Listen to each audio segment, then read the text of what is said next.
کرو نا چھوڑ یار. کبھی بیٹے باپ کو قبر میں اتارنے نہیں اترتے, غسل دینے تیار نہیں بیٹا باپ کو. ان سے کیا امید رکھ سکتے ہو تم جو تمہیں غسل تک نہیں دے سکتے؟ جو غسل نہیں دے سکتا ضرورت پڑی تو تجھے خون دے دیں گے. وہ ایک باپ تھا, اللہ نے بڑی دولت سے نوازا تھا اس باپ کو, لیکن اس کو بڑی بیٹی اللہ نے دی تھی تو اسے بیٹی ہونا بوجھ لگ رہا تھا بیٹی کا. جلدی جلدی بیٹی کی شادی کر کے اس کا قصہ ہی ختم کر دیا گھر سے. 10 سال گزر گئے, کبھی بیٹی کے سسرال نہیں گیا. یہ سماج ہے ہمارا, ذرا سی بات سمجھی سے ہو جائے تو بیٹیوں سے تعلق توڑ دیتے. شرم نہیں آتی؟ کئی سال ہو جاتے بیٹی کے دہلیز پہ قدم نہیں رکھتا. کیوں؟ سمدھی سے نہیں بنتی میری. سمدھی کے چکر میں اپنے جگر کا ٹکڑا تو نے چھوڑ دیا. کون سا جملہ بولوں ایسے لوگوں کے لیے جو اپنی مونچھ کی خاطر اپنی بیٹیوں سے رشتہ توڑ دیتے ہیں؟ ارے اکھیڑ کے پھینک تو ایسی مونچھ کو جو اپنوں سے دور کرتی ہے. سوچو 10 سال ہو گئے بیٹی کی دہلیز پہ قدم نہیں رکھا. بیٹی بیٹی ہوتی ہے, اگر 4 دن باپ کو نہ دیکھے تڑپ جاتی ہے. 4 دن باپ نظر نہ آئے چھپ چھپ کے رونے لگتی ہے. ایک دن کے لیے سسرال والے پابندی لگا دے کہ میں کہ نہیں جائے گی, اسی وقت سے رونا شروع کر دیتے. اور بیوی ایک دن کہہ دے اپنے ابا کے ساتھ نہیں کھاؤ گے روٹی, 3 بار کہہ بے تو نے صحیح کہی. قبول 3 بار کہی تھی, الگ ہونے کو 6 بار کہہ کے رکھتا. یہ اتنا بڑا فرما بردار ہے بیوی کا. بیوی کے بھی حق ہے, میں انکار نہیں کرتا, اس کا بھی حق ادا کر, لیکن باپ کو ستا کے کوئی حق ادا نہیں ہوتا. سن رہے ہیں نا میری بات؟ ارے بولو ہاں, بس سنیے اور دل کے اندر رکھیے میری بات کو. تو یہ ہمارے بیٹوں کے معاملات ہوتے ہیں. اب دیکھو تو صحیح, 10 سال ہو گئے بیٹی کے گھر نہیں گیا. اس نے بیٹوں کی شادیاں کی, الگ الگ جائیداد بانٹنے کی باری آئی.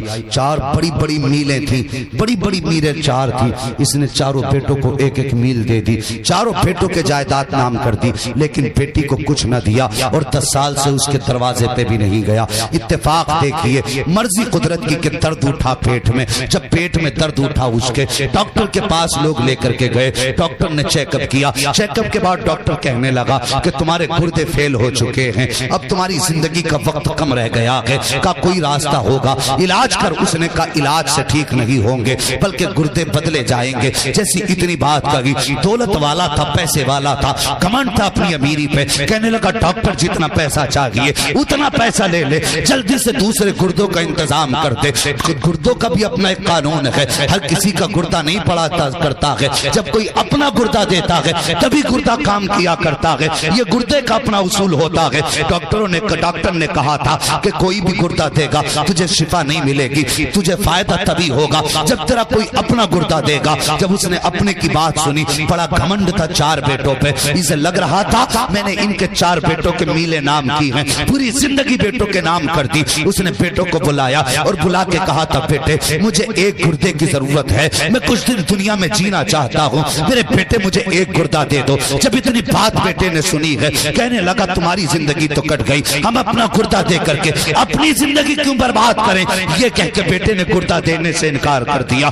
دوسرے بیٹے کو بلایا, اس نے بھی انکار کر دیا. تیسرے بیٹے کو بلایا, اس نے بھی انکار کر دیا. چاروں بیٹوں نے گردہ دینے سے انکار کیا. جب 4 بیٹے گردہ دینے سے انکار کر چکے صاحب, پھر کیا ہوا تھا, اس نے کہا ڈاکٹر سے, ڈاکٹر اب مجھے جلدی سے اندر لے چل, میرا علاج کر, اگر زندگی ہوگی تو بچ جاؤں گا, نہیں ہوگی تو مر جاؤں گا. اب تو کوئی گردہ دینے والا بھی نہیں ہے. یہ کہہ کے چلا گیا اور بیٹوں سے الگ اس نے چہرہ موڑا. جیسی اندر گیا ہے, ساری رشتہ داری میں خبر ہو گئی ہے کہ فلاں سیٹ جو ہیں اب زندگی کے آخری لمحات میں ہیں, اب ختم ہونے والے ہیں. بیٹوں نے گردہ دینے سے انکار کر دیا ہے. ڈاکٹروں کا کہنا ہے اگر گردہ نہیں ملے گا تو یہ مر جائے گا. کہا اب گردہ دینے والا بھی کوئی نہیں ہے, لگتا کہ موت کا وقت قریب قریب آ گیا ہے. جیسی اتنی بات رشتہ داری میں پہنچی ہے, بات ہوتے ہوتے یہی بات بیٹی کے سسرال تک پہنچ گئی. جب بیٹی کے کان میں یہ بات پہنچی ہے کہ باپ بیمار ہے, بھائیوں نے گردہ دینے سے انکار کر دیا ہے. اللہ اکبر. پھر کیا تھا, بیٹی کی گود میں دودھ پیتا بچہ تھا. اس نے دودھ پیتے بچے کو سینے سے لگایا اور سیدھے اس ہاسپٹل میں آئی ہے جہاں پہ باپ کو بھرتی کیا گیا تھا. ڈاکٹر کے پاس آ کر کے باپ کا نام لیا, کہنے لگی فلاں نام کا مریض کی جگہ ہے. کہا کیا کرو گی؟ کہا سنا اسے گردے کی ضرورت ہے. کہا ہاں ہے. تو کہا جلدی کر میرا گردہ نکال لے اور اس کو گردہ ڈال دے تاکہ اس کی زندگی بچ جائے. ڈاکٹر نے کہا تھا اپنا نام تو بتا. اس نے کہا نام نہ پوچھ, کہیں نام کے چکر میں دیر نہ ہو جائے, اس لیے جلدی کر میرا گردہ نکال لے. کہا کون ہے؟ کہا میں اس کے رشتہ دار ہوں. اللہ اکبر. اس کے بعد جلدی سے ڈاکٹر نے آپریشن کیا, لڑکی کا گردہ نکالا, باپ کے گردہ ڈال دیا. اس کے بعد جب بچی کچھ دن کے بعد ٹھیک ہو کے جانے لگی, ڈاکٹر نے کہا تھا بیٹی جا رہی ہے, کم سے کم یہ تو بتا دی جا کہاں کی رہنے والی ہے. اگر یہ مجھ سے پوچھے گا گردہ کس نے دیا ہے تو کیا بتاؤں گا؟ اس نے کہا نام نہ پوچھ, اگر ہو سکے تو کاغذ قلم دے دے. ڈاکٹر نے کاغذ قلم دیا ہے, بچی نے خط لکھا ہے. لکھنے کے بعد طے کیا, بند کرنے کے بعد ڈاکٹر سے کہا ڈاکٹر اسے اپنے پاس سنبھال کر رکھ, اسے کھول کے مت پڑھ لینا. اور کہا سن, اگر وہ مریض جو اندر پڑا ہے وہ باہر نکل کے آئے اور میرے بارے میں اگر پوچھے تب یہ خط دینا ہے, اس کے پوچھے بغیر خط مت دے دینا. یہ کہہ کے اس نے خط دیا کہ اس کے پوچھے بغیر خط مت دینا. یہ کہہ کے بیٹی چلی گئی. اللہ اکبر. کچھ دن کے بعد جب یہ امیر, یہ دولت والا شفا یاب ہوا ہے, جب اس کے رشتہ دار آئے ہیں کہنے لگے گھر چلو. اس نے کہا نہیں گھر بعد میں جاؤں گا, پہلے مجھے ڈاکٹر کے اس کمرے میں لے کے چلو. کہا کس لیے؟ کہا مجھے اس کا شکریہ ادا کرنا ہے. کہا کس بات کا شکریہ؟ کہا میرے بیٹوں نے تو گردہ دینے سے انکار کر دیا تھا, یہ ڈاکٹر ہی کی مہربانی ہے آج جو میں زندہ ہوں. یہ کہہ کے ڈاکٹر کے کیبن میں آیا ہے. آنے کے بعد کہا تھا ڈاکٹر تیرا بڑا احسان ہے, تو نے میری زندگی بچا لی ہے. ڈاکٹر نے کہا او یار شکریہ میرا ادا نہ کر, اگر ادا کرنا ہے تو اس بچی کا شکریہ ادا کر جو تجھے گردہ دے کر کے گئی ہے. جیسی اتنی بات اس نے سنی ہے, کہتا کس نے گردہ دیا؟ میرے اپنوں نے تو انکار کر دیا تھا. کون تھا جو گردہ دے کر کے گیا؟ کہا نام تو نہیں پتا ہے. کہا کہاں کی رہنے والی ہے؟ کہا پتہ بھی نہیں بتایا ہے. کہا کہاں تلاش کروں؟ کہا یاد آیا جب وہ گئی تھی تو ایک خط دے کر کے گئی تھی. اللہ اکبر. اس نے دراز کھولی ہے, دراز میں سے خط نکالا ہے اور نکالنے کے بعد کہا یار یہ دیکھ یہ خط دے کے گئی ہے, اب ذرا سننا. جیسی اس نے وہ خط نکالا ہے, نکالنے کے بعد کھولا اور کھول کر کے پڑھا ہے, آنکھیں برسنے لگ جاتی ہیں, زمین پہ بیٹھ جاتا ہے, رونے لگ جاتا ہے. ڈاکٹر کہتا بتا تو صحیح یار یہ خط کس کا ہے اور اس خط میں ایسا کیا ہے جو تو زمین پہ بیٹھ گیا تیری آنکھیں برس گئیں. اس نے کہا ڈاکٹر کیسے بتاؤں, دل دھڑکنیں پڑ گئی ہیں, لب کانپ رہے ہیں, بتانے کی طاقت نہیں ہے. کہا بتا تو صحیح یہ خط کس کا ہے؟ اس نے کہا ڈاکٹر یہ میری اس بیٹی کا خط ہے جس کے دروازے پہ شادی کے بعد میں 10 سال سے نہیں گیا تھا.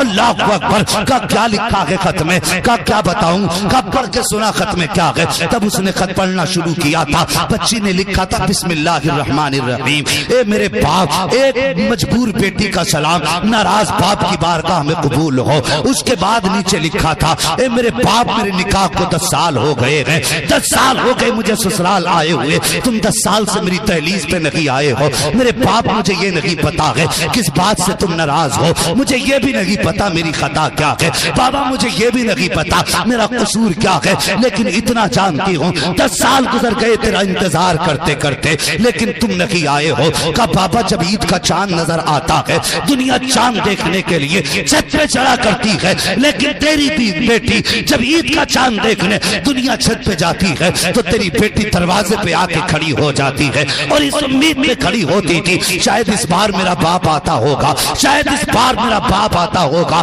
بابا 10 سال میں کتنی عیدیں گزری ہیں, دنیا نے نئے کپڑے پہنے کے اتار دیے ہیں, لیکن میرے باپ 10 سال میں سب نے عیدیں کی ہیں, لیکن تیری بیٹی نے عید نہیں دیکھی ہے. اللہ اکبر. اس کے بعد بیٹی نے لکھا تھا اے میرے باپ میں تمہارے پاس یہ خط لائی ہوں, یہ خط دے کے جا رہی ہوں. میرے باپ مجھے یہ نہیں پتا کہ میرا قصور کیا تھا. تم نے جائیداد تقسیم کی ہے تو اپنے 4 بیٹوں کو جائیداد تقسیم کر دی. بابا میں یہ بھی شکایت نہیں کرتی ہوں کہ تم نے مجھے دولت کیوں نہیں دی ہے, تم نے مجھے جائیداد کیوں نہیں دی ہے, شاید مجھے اس لائق نہیں سمجھا تھا جو تم نے مجھے دولت نہیں دی تھی. اس کے بعد بچی نے لکھا تھا اے میرے باپ میں گھر کے اندر تھی، مجھے پتا چلا کہ آپ کی طبیعت خراب ہے، بھائیوں نے گردہ دینے سے انکار کر دیا ہے، بابا میں برداشت نہ کر سکی، میں دوڑ کے آ گئی، او میرے باپ میں گردہ دے کر کے جا رہی ہوں، آپ پہ احسان نہیں کیا ہے، اے میرے باپ اگر جائیداد نہ دی تم نے تو کوئی بات نہیں،